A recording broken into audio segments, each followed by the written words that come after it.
Just to be 100% clear, I am not suggesting you do anything he does or not. Okay, just commenting on what he's doing. Do not listen to anything I say ever, ever.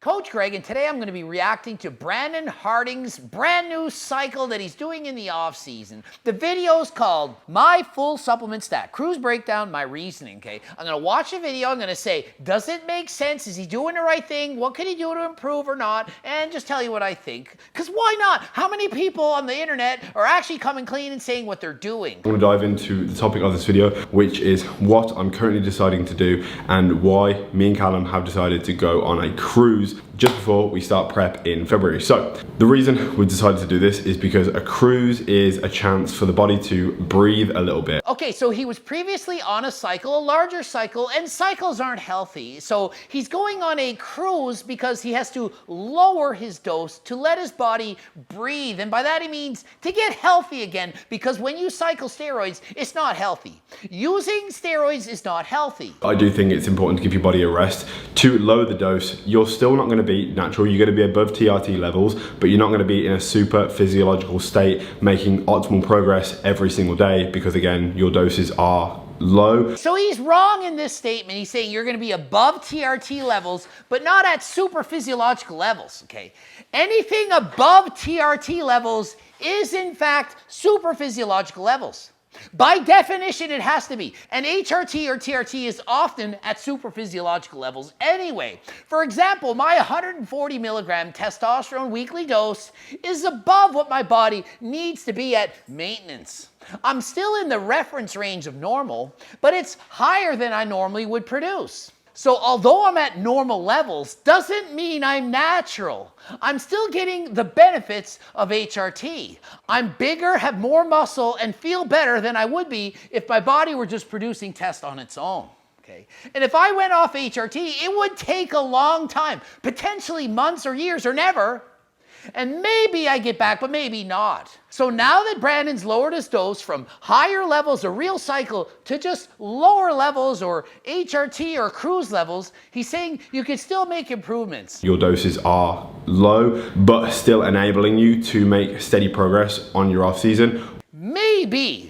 I'm going to say no. In fact, you won't. If you're used to doses up here to make gains and you lower that to down here, chances are you're lucky just to keep what you had over here. When you're cycling on and off, even if it's on HRT or on nothing and doing a PCT, you're going to make gains when you go back on. But when you're off or even on HRT, don't expect that you're going to make gains. Your body doesn't have the same encouragement. Think of the PEDs you're taking as construction workers working on your house, the house being your body. If you have a whole bunch, 1,000 a week, they're building like crazy. But if you then only give it 200, that's less workers, it's harder to build. So you can't expect to make the same gains, and you might in fact lose some. But once you go back after you give your body a rest for, say it's 3 or 4 months or whatever it is, whatever your doctor says, you're probably going to make more gains after, because the construction crew is working overtime now. Does that make sense? We want to lower the doses for the next 2.5 months to prime my body to be in a healthier position for a prep blast. Exactly. You can't go on a friggin' blast forever. You wish you could, and well, technically you could, but it's not healthy, and you probably won't be able to live quite as long if you do that. So that's why people don't go crazy and take everything blast all the time. Be great if we could, but we can't. You know, we like living, it's fun. I'm only splitting this up to 2 injections, mixing the test and the mass together. 1 injection will be 75 test and 25 mass, and I'll be doing that same injection again later on in the week on a Monday and a Thursday. Twice is better than once because more stable levels. If you do it once a week and you find you have ups and downs, peaks and valleys, mood changes, sex drives up and down, then you got to do it more frequent. Some people might even need to do it 3 times a week. I don't think they would, but some people occasionally, maybe, depends. Okay, ask your doctor. I'm not your doctor. Twice a week, masterone and enthate, test and enthate. The half-life of maybe about 5 days, it should be okay. Consider you're injecting every 3.5 days, twice a week, every 3.5 days. We're having 150 milligrams of test on a weekly basis and 50 milligrams of Mast E, which is Masteron if you didn't know, on a weekly basis as well. Is that a lot? No, I'm doing 140 milligrams a week, so he's just add a little bit of Masteron. It's just a little bit more. And in fact, a while back, a couple of years ago, I'd done a similar cycle to this, except I was using Primo and Test. And the reason we're utilizing Masteron alongside test is we need to make DHT base to manage E2 levels. So your E2 levels or estrogen is lower. It doesn't go too high. It prevents you from gaining too much water weight or getting gyno. If you're gyno sensitive, and I had a microsurgery on one of my chests, I had gyno one side, and the surgery, I'm prone to get gyno, so I got to be more careful. However, Masteron for some people, not me, have to worry about losing their hair, and they do Masteron, and they're losing their hair.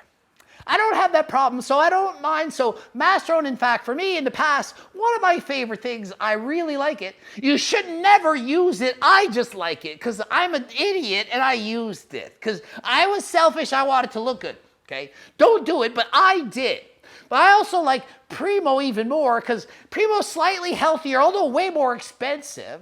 And often fake, but if you know it's real and it's good, then that's what but that's me. I don't do it, okay? That's just what I did. So I was doing Test and Primo together because I didn't want to use more testosterone because then I would need to use an AI like Arimidex, and I didn't want to use Arimidex because, well, I didn't. So I used Primo instead and allowed me to look leaner, have less estrogen conversion, less chance of getting gyno, which I did not want.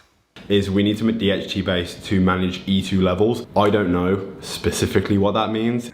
How honest is Brandon here? This is really good. I don't know what the heck that means, but my coach told me, and so I'm doing it. And something to do with E2 and whatever. Well, Masteron has anti-estrogenic properties. That means it helps the body not convert testosterone to estrogen. Estrogen is E2, and so if you have too much estrogen, you can get the gyno or hold more water, be puffy. So a lot of people don't want a lot of estrogen. The more testosterone you take, the more chance you have to convert to estrogen. You don't want too much of that. So maybe Brandon converts a lot of test to estrogen and he doesn't want to get that puffy look or doesn't want to get gyno. So we don't know. We don't see his blood work. Take his word for it. So he added 50 milligrams of Masteron. What do I think of that?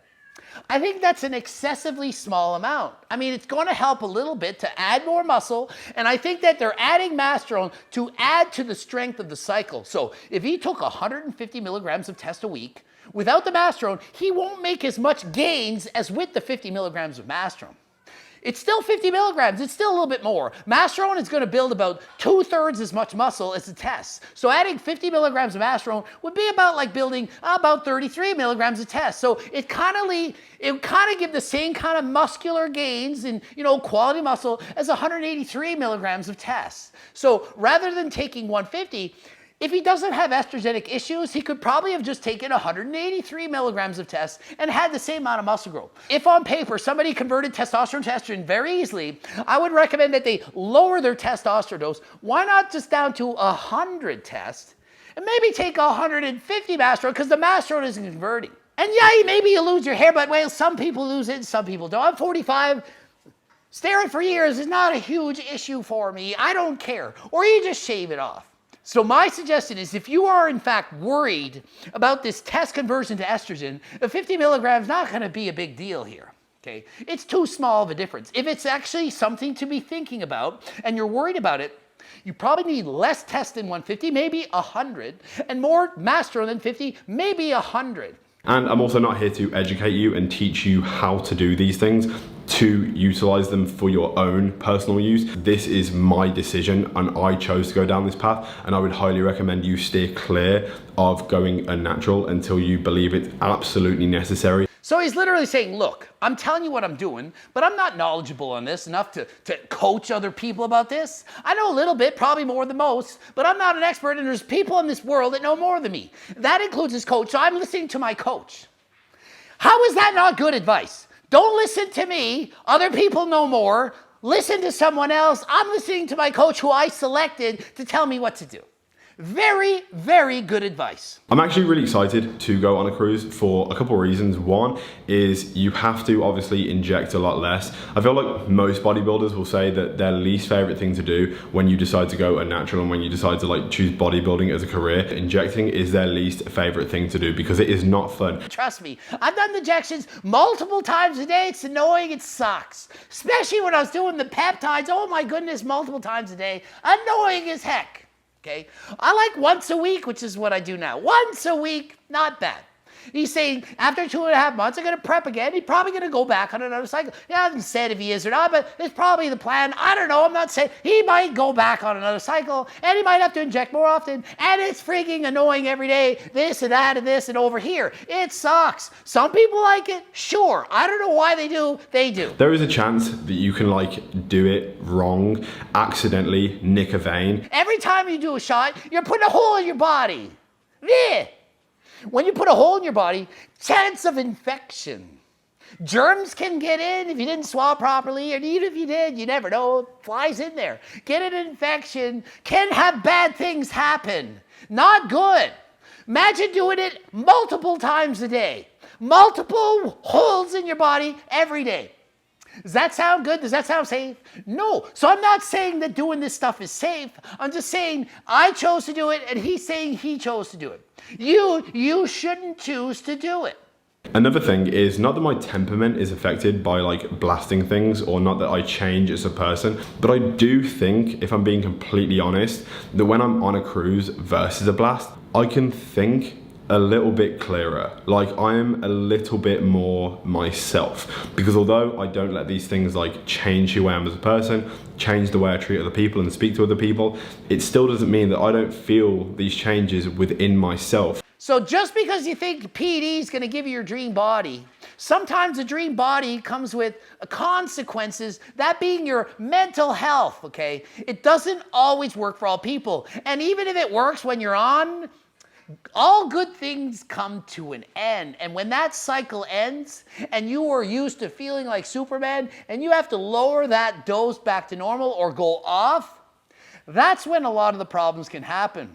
That's a lot of the times when depression can happen. And you go from seeing your body huge and ripped and pumped and strong, and then now it's lesser. And you don't like it. So I caution you, if you are natural, stay natural. For as long as you can until your doctor says, yeah, you need this, okay? Ended it here. GregDoucette.com for coaching, Greg Doucette IB Pro. Blue pen up, the 2 videos, watch the top, then the bottom on this one. And until next time, I am out. Just telling you what I think. Don't listen to me. I'm a freaking idiot moron that's actually used PDs, which is a stupid thing to do.